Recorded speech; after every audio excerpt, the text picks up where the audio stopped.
Mankind sends its distress call. This is your look at the new NECA Toys Godzilla Tokyo S.O.S. Godzilla.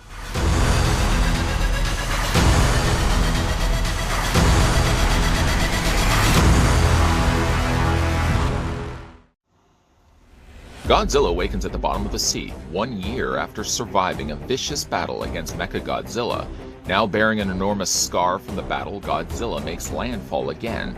As NECA Godzilla is prepared to defend Japan once more, Mothra and the Shobijin appear and offer a vital clue to the reason why Godzilla continues to attack. Now the government must make a crucial decision: follow the Shobijin's order or battle both Mothra and Godzilla.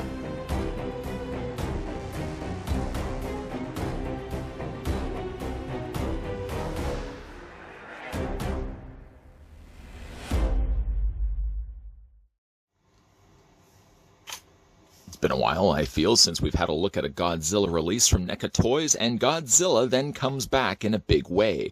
4 new releases from the folks over at NECA Toys. Some are paint variants that we're going to be having a look at in some upcoming reviews. Before we take the tape measure to the very top of Godzilla's head, I've technically already sort of started that. I'd like to send a big thank you also to the folks over at NECA who provided the sample of Godzilla from Tokyo S.O.S. Taking now the tape measure, I've already kind of got to that point anyways, but I can stop the tape measure anyways, and let's get a good gander at just how tall Godzilla actually stands. 7.4 inches is the answer to that question. And let's switch him quickly over to centimeters. In centimeters, then you're looking at the figure standing 18.8, over 18.5 centimeters tall. NECA certainly has championed the King of the Monsters through their various releases of Godzilla. Spanned across all the years that the giant lizard has appeared in films, now we're having a look at Godzilla from the film Godzilla Tokyo S.O.S. And just an FYI, there's also going to be a repaint, a variant of this one that we're going to be having a look at in upcoming reviews, so you can stay tuned to that. But having a look, though, at the giant Godzilla towering over perhaps some of the smaller ones we've seen before, this one doesn't have any accessories to speak of. Doesn't come with any extra things that come included with him, like fiery breath or none of that stuff. He does, however, come included with his tail, which, of course, like other Godzillas, does require a little bit of assembly. I will say, though, of all the things I've ever had to look at for NECA Toys, Godzillas are always one at the very top of the list of things that have to be heated before you put them in place. The tail is always a stubborn thing to honestly put onto the ball joint. So with the tail, in every case I think I've gotten a Godzilla, I always submerge this part of the tail, as this is the separate piece right here. I know, quite a long tail. It's almost stretching from finger to thumb. But this piece right here is a separate piece. I just heated the ball socket. You don't have to heat the ball joint. Heat the ball socket, and then you can quite easily wiggle that in place. But I mean, if you just look at just the full length of how long the Godzilla is, from the front of his snout to the end of his tail, this Godzilla certainly is one of the longest ones we've seen from NECA Toys. One of the unique calling cards to this particular Godzilla is not only the scar that he's presently presented here, but he also has this rather interesting looking collar, one that separates him from the rest of the crowd. People have asked in the past, what differs from one Godzilla to the other? How can you tell the difference? Well, most of the time you really generally can't, unless you just happen to know the film and can instantly recognize, yes, that Godzilla is from this particular film. But I always found like Godzilla from Tokyo S.O.S. had the noted sort of this collared crest that he has right here. It starts from shoulder to shoulder, and it has a very noticeable area where he's got these spikes running on both sides. It's a very interesting look to Godzilla, because normally you don't see that on regular releases. So I really like that right out the gate before we even really sort of talk about the details on Godzilla. His head sculpt is traditional Godzilla. There's not too much that's changed to it. Sort of still has that kind of puma-looking face. I always kind of look, in certain Godzillas, I always feel they sort of make him look feline almost, and other times looking more like a lizard. This, I feel, falls into that category of sort of that feral bear cub. It certainly has a very nice face there. I do notice, though, on the Godzilla, when you look at it from the side, he obviously has his eyes pointing straight up. However, when you face him forward, sort of does, as a result, give him a bit of a cross eye. Even though his eyes aren't technically crossed, it sort of does look like his eyes are a little wandering off, even though really the idea is that they're supposed to be facing straight up. Paint is really quite nice on this particular piece. He does have, yes, an open and closed mouth with very dark colors of red added for not only the interior, but also the tongue as well. You can see that they've also added some individual dividing lines of black, sort of where you can then see the teeth be separated from one another. He's got these big, giant fangs on the top, smaller teeth down below, but certainly quite a great-looking head sculpt. Again, going back to the mouth interior there, not only is it this kind of dark purpley red, but they've also added like a semi-gloss sheen to it, a clear coat, if you will, just to kind of make it look a little bit more wet. Obviously, it's going to be the interior of Godzilla's mouth, so you would want it to be wet, and I feel like in this case, NECA does deliver a very, very strong-looking head sculpt. Traditional grays, yes, are still making appearances on this particular Godzilla. They don't change too much of the color palette, although in this case, they do add some lighter grays around the front area of his snout, and he does have some lighter gray areas running down the areas that have these additional spikes sticking out. Again, I love the collar. That's a really neat thing about Godzilla. Of course, he has some additional detailing done here on the front. This is done in not only a darker color, almost like a very dark pink, but again, this is adding some additional semi-gloss sheen to it, that clear coat that adds a little bit of that reflective wetness, the same that he has on the front of his mouth, or the interior there of Godzilla's mouth. As for the rest of his body, again, traditional Godzilla, although the spikes are quite notably taller and longer than the ones we've gotten before. Notably is this one right here. It's made of a softer plastic, so there's less likely areas that you're going to have problems with. This could be potentially breaking. The spikes do get a little bit more denser as it gets to the bottom of the tail. But really, all the rest of the additional platelets, all done in a soft plastic. So you don't, again, have to worry about these breaking. Very nice detail also on each of those individual plates. You can see not only the texture work that they were able to put into them, but again, you've got this dry brushing of white paint all around the edges as well. And it really does add that little bit of pop of color.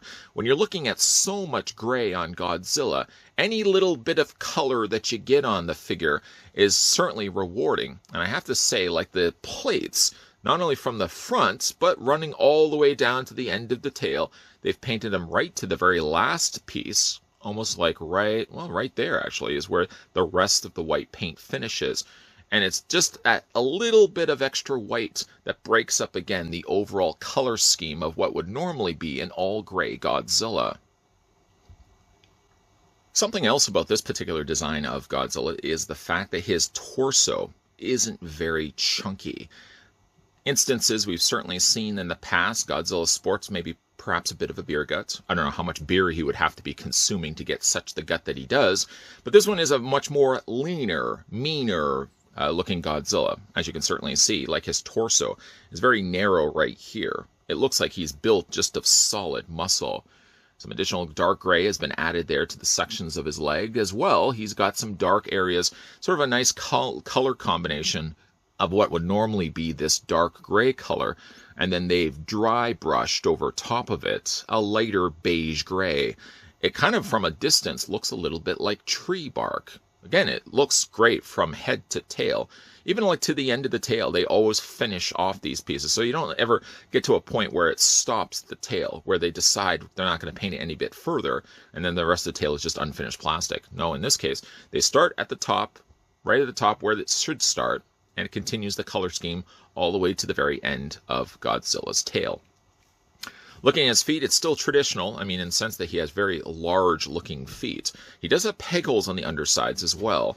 I suppose when we do look at the articulation, there is a little bit of mileage that you can get from the giant king of the monsters. You can move his legs back and forth. I mean, I don't know if I would say enough to justify why they would have to put peg holes on the undersides of his feet. If you have problems with your Godzilla having stabilizing issues, one good thing is, at least because he has the far reach of his tail, sort of serves as a counterbalance, so of course the figure isn't going to topple over. He's got very small hands, generally small arms as well, but that really is the case across the board as well. Nice detailing and paint has been added to each of the fingernails, as you can see there. Paint is also quite clean. Godzilla is a very difficult figure to pull off a bad paint scheme too, simply just because, again, he's got so much gray happening everywhere. But again, those dry brushings certainly do add a little bit of extra depth to the texture. And again, all that additional paint work, just that little brushing of gray just on the front of his face, does add a little bit of extra oomph. And it's always good to have a little bit of extra oomph when you're looking at figures like this. Looking at now the articulation for Godzilla from Godzilla Toyko S.O.S. It's a very long title. The head rotates back and forth quite easily, quite freely. There's just enough of a gap between the front of the head and the rest of his collar piece here that, again, you have enough leeway. You can move the head quite freely back and forth. I don't have any issues whatsoever. Oh, I just love the head sculpt on that. Hopefully the camera is doing it proper justice. Love that head sculpt. The mouth does open and close. Sometimes you have to kind of get your finger in there and just open it up completely. Say ah. Nice detailing, again, done on the interior of the mouth. It is definitely one of the better looking head sculpts, but that sort of then downplays what they've done to the previous Godzilla releases. Like, this is a stellar looking release of Godzilla, but I feel like all the other ones are good as well for all different reasons. I like this one because he's a little lean, he's a little bit more mean, and yes, certainly he does have this collar piece as well. Speaking of the collar, this piece is actually a separate piece, so because of that, it has its own articulation as well. It's been ball jointed to the lower or mid-torso section, and that, of course, that also does rotate as well. So essentially, you've got a ball joint for the head, you've got a ball joint for this collar piece, you've got a ball joint for the torso piece, and then, of course, that gets then to the Godzilla's behind. Very, again, leaner design of it versus some of the ones that we've looked at before. The legs split out. Oh, actually, before that, let's talk about his arms. His arms are on a ball joint also as well. I'm probably going to be saying ball joint quite frequently. Don't turn this into a drinking game, whatever you do. The arms go in and out. You can rotate them back and forth, no problems whatsoever. You can bend at the elbow. And also, in that area, that forearm allows you to also rotate it as well. The hands rotate all the way around. He does have a hinge joint, as you can see, on 3 of the fingers, as they're basically all joined together. There's a little hinge happening right there. Now let's talk about his legs. His legs hinge out. Not much, though. That's about as much of a splits as you can actually get right there, just like that. The legs go forward. The legs go back. He does have a bend at the knee. Now, the bends in the knee, you're not going to, again, get much clearance. That's about as much of a bend as you're probably going to get from it. It bends forward. It bends back. And then also, of course, you can rotate that lower leg as well. Feet, as you can see, very nicely sculpted on the feet. Also mentioning, also just stop for a second. I'm going to continue the articulation here in a second. I just want to talk about a little bit again about those claws. We saw it in the hands. We didn't touch nearly enough about it on the feet. Again, nice little discoloration that they've got on the gray there, just on the ends of it.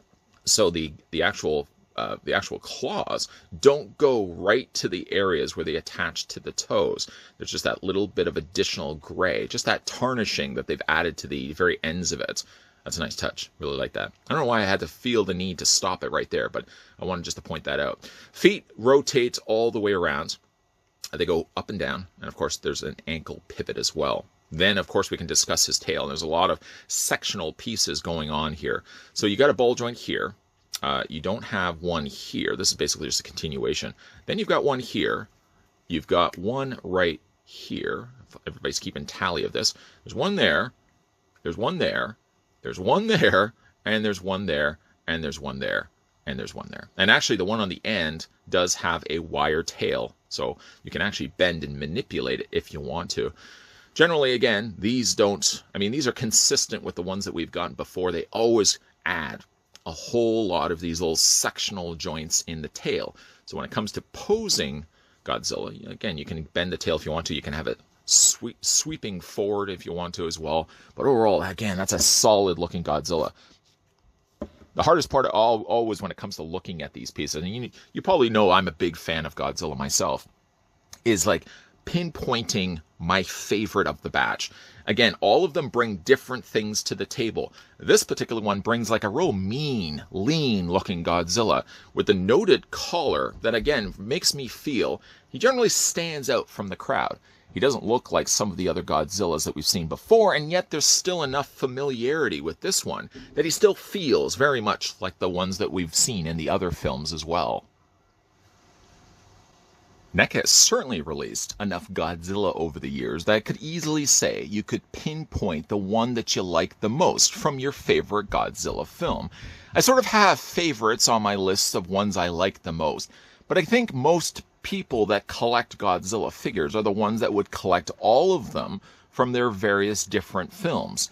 The good thing about these is that when NECA releases these new Godzilla figures, they release them with package artwork, generally pulled from the film, or they're pulled from the poster of the film. So in this case, what you can normally do, and I've done this with spacing, of course, always being the concern, is I usually like to put the packaging behind Godzilla so that when I'm looking at the figure, I already know which movie he's pulled from. But again, with this one, Godzilla Toyko S.O.S, there are very unique calling traits to this one. Notably is the broader collar that he has on his shoulders. The other Godzillas don't have that, so this one sort of does stand out for that reason. And also this one's a lot meaner and leaner, with the noted scar there as well. The color scheme is about the same. You're not going to be getting anything new and different on this one. However, NECA is going to be releasing this one in a color variation that we're going to be having a look at in an upcoming review. You got to see this one. It's got some really interesting pops of color that this original OG Godzilla doesn't actually have. A big fan of the Godzilla figures and certainly thrilled to the fact that NECA is releasing more of these. Whether the fate of the King of the Monsters is still in limbo is certainly up in the air, but until that time, I'm certainly thrilled for the fact that we get more Godzilla figures. Again, if you guys are big fans of these ones, you're definitely going to be wanting to pick up Godzilla Toyko S.O.S because I do like the design of this one, especially with that frilled collar that he has. A big thank you to the folks over at NECA Toys who, of course, provide the sample that we had to look at in this review. Let me know down below in the comments section what you guys think of Godzilla from Godzilla Toyko S.O.S. Also, if you're new to the channel and liking the content you're seeing, consider the idea, of course, of hitting that subscribe button down below. Consider, of course, the idea of turning the bell notification on, and stay tuned to the channel Monday to Friday, 12 p.m. and 2 p.m. Eastern Standard Time. That's when we're going to be having a look at new reviews. As always, guys, certainly thanks for watching, and make sure you stay tuned to this channel as well, because we're going to be having a whole bunch of Godzilla reviews coming your way, so keep your peepers peeled for that. Thanks for watching, guys, and I'll see you next time.